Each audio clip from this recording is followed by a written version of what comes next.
I opened Instagram, saw one headline, and screamed out loud, "We're getting a movie." If you think I was calm for even 5 seconds after that, absolutely not. And if you've heard people say the Season 3 finale disappointed them, keep watching, because by the end of these 3 episodes, I was crying, laughing, and ready to fight anyone who says it wasn't perfect. Buckle up. Snacks, drink, feelings, let's go. I'm already stressed and it hasn't even started. Please tell me Belly said something. Isabel, hurry, no? He thinks she actually got married? Someone texts the boy. I did not marry your brother. He'll find out anyway, but still. Conrad looks wrecked. Too late? No, my money says Belly called it off. If this is how he finds out, I'm going to pass out. What a mess. Do you think Jeremiah's with him right now? I don't even know if he knows what's going on. Take care of him. He'll say he doesn't need it, he always does, but he's buzzing underneath, pretending to be fine. That shaky smile is not fooling me. They're not married. He's stunned and trying not to look relieved. Where are you going, Conrad? To get blasted? Sir, really? Brewology, the friend says. I'm cringing. I didn't get dumped. I called it off. Okay, semantics warrior, but you both called it off. Anything to make it hurt less, I get it. And no, the next step is not getting under someone else. I hate that saying. Jeremiah needs something better than a rebound. He needs himself. You can drink tonight.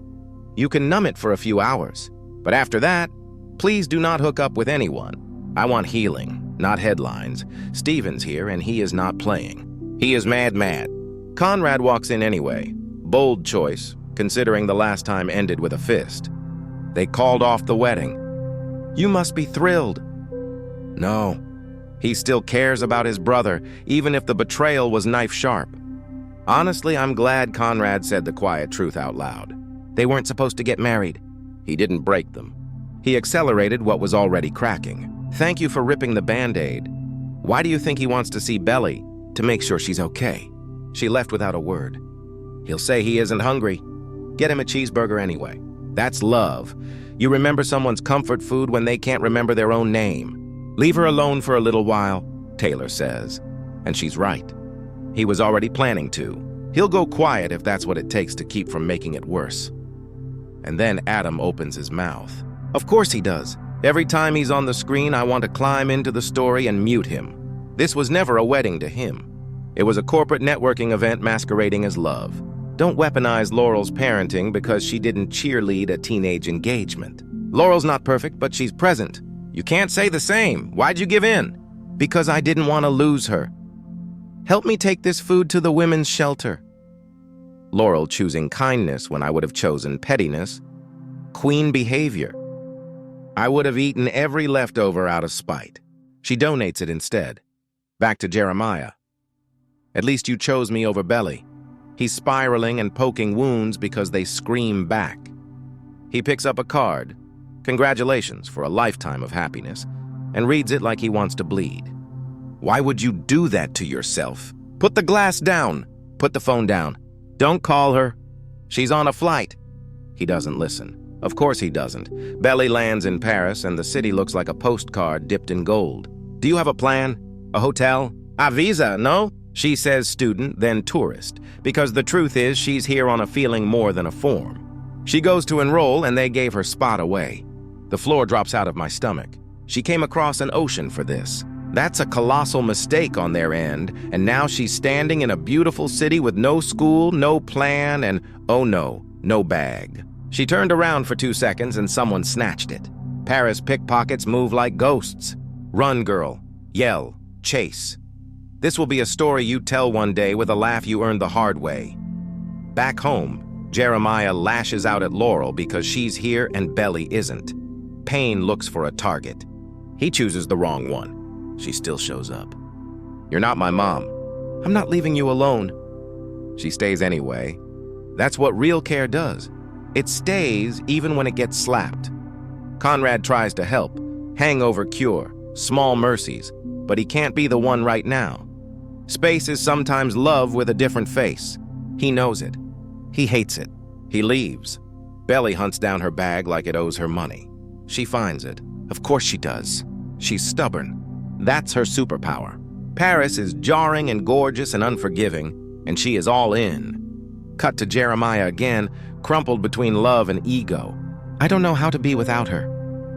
That's why this relationship couldn't hold. Love should change you, not erase you.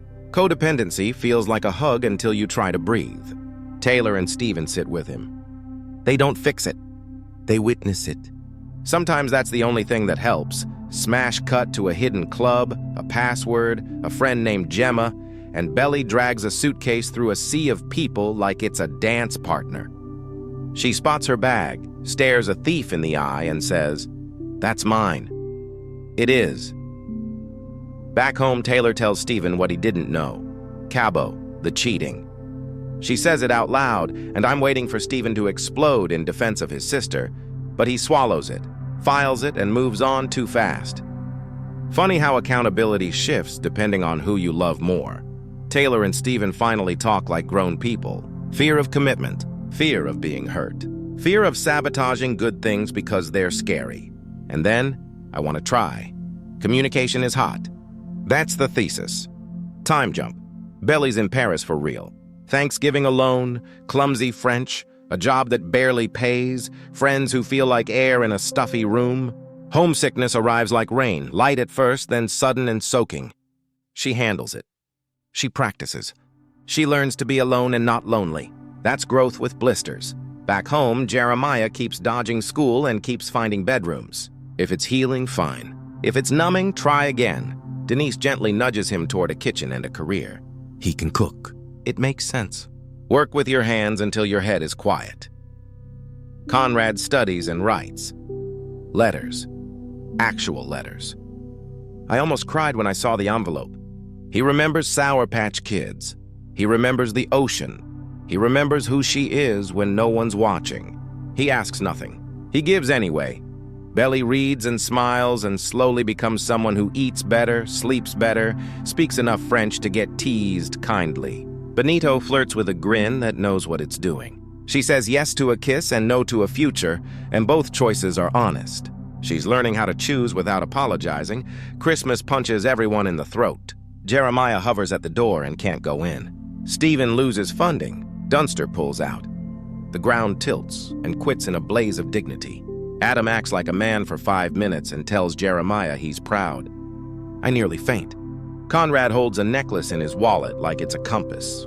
More letters. Another care package, junior mints, sand from cousins. Conrad is incapable of loving halfway. Belly knows it. She can't pretend she doesn't. Jeremiah finally calls Belly. It's awkward and human and exactly what needed to happen. I regret how it ended. Growth sounds like that. Denise is steady, kind, and very kissable. Good for them. Belly gets an offer. Gemma's apartment. Another semester. Paris isn't done with her yet. She tells Laurel, and Laurel says yes because she trusts her daughter more than she trusts fear. Your grandmother would be proud. She would. Graduation season in Paris. Benito, the friends, the laughter. Then a knock. I'm outside. It's him. Of course it is. Belly opens the door with new hair, new posture, same heart. They spend a day like tourists, and a night like a memory that won't fade. He brings a little cousins to her, sand in a jar, and nearly steals my breath with it. He is careful with her. She's steady with him. They know how to laugh again. Meanwhile, Taylor and Steven fight in a kitchen because secrets leave stains. He's moving to California. She wants to build a life with him, not chase him. Then they do the simplest, bravest thing. They decide together. With you, not for you? That line could fix half the world. Jeremiah throws a dinner. It's beautiful. He's beautiful in a kitchen, focused, calm, finally anchored. Adam tells him he's proud to his face this time. Denise kisses him like she means it. He smiles like he believes it. I wanted this for him so badly. In Paris, a dance under a sky that looks too painted to be real. Come with me, he says. Come home with me. They explode into a cab because sometimes restraint is a bridge and sometimes it's a cage. They choose the bridge. Morning brings the reckoning. He's supposed to catch a train. She's supposed to start her life. Breakfast tastes like panic. I wanted to tell you I love you. He says it plain, like truth should be said. She asks the hard question. If your mom hadn't gotten sick, would we have even been together? What if is a maze with no exit. He answers the only way that matters. The way I feel about you has nothing to do with my mom. What never changes is that I love you.